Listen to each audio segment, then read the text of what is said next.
আজকে একটা দুঃখের কথা বলি। পরিবার নিয়ে যদি একটা কথা বলতে হয় তাহলে যে সমস্ত শিশুরা শৈশবে বা শিশুকালে কৈশোরকালে যদি দেখে যে পরিবারের বাবা মা ভাই বোন সবার সাথে যদি বন্ডিংটা ভালো হয় তাহলে সে সমস্ত শিশুরা বড় হয়ে মানবিক হয়। আর যদি পরিবারের ভাই বোন বাবা মা আত্মীয়দের সাথে পাড়া প্রতিবেশীদের কলহ যদি লেগেই থাকে, বিশেষ করে বাবা মা যদি নিয়মিত ঝগড়াঝাটি করে, ছেলেমেয়েদের সাথে মারামারি করে, তাহলে ওই শিশুর মানসিক বিকাশটা ঠিক মতো হয় না, সেও ওইভাবেই মেন্টালি ওইভাবেই তৈরি হয়। ছোটবেলা যদি ভাই বোনের মধ্যে ভালো বন্ডিং থাকে, ভালো সম্পর্ক থাকে, হিংসা বিদ্বেষ না থাকে, তাহলে সেই ভাই বোনের মধ্যে বড় হইলেও তাদের সম্পর্কটা অটুট থাকে। কিন্তু যদি শিশুকাল থেকে ভাই বোনদের মধ্যে হিংসা বিদ্বেষ মারামারি এগুলো থাকে, তাহলে বড় হয়ে এগুলো যায় না, কখনো যায় না।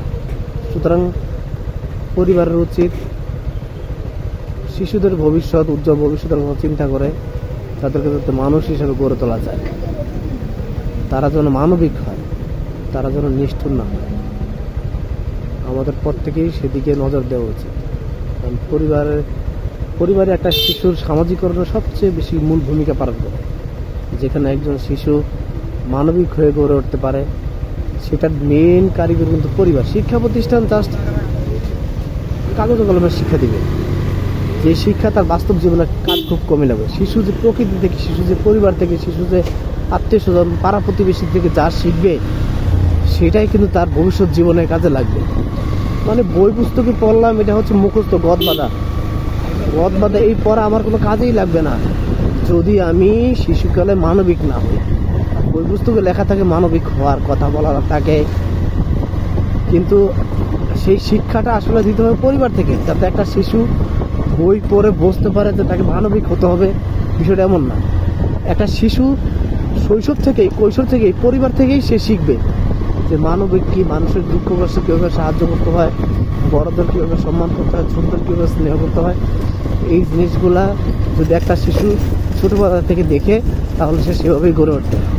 এখন যদি একটা বাচ্চা জন্মগ্রহণ করার পরে যদি নিয়মিত দেখে তার মা বাবা ঝগড়া করে, তার বাবার সাথে তার চাচার ঝগড়া, তার ফুপুদের ঝগড়া, বা তার খালার সাথে তার খালাদের ঝগড়া, নানি বাড়ির সাথে মামার ঝগড়া, এই যে একটা শিশুর যে একটা এই মানে ব্রেনে যে একটা চাপ পড়ে বা শিশুর যে একটা সমস্যা হয়, এটা কিন্তু এই বই পুস্তক কিন্তু এটা সমাধান দিবে না।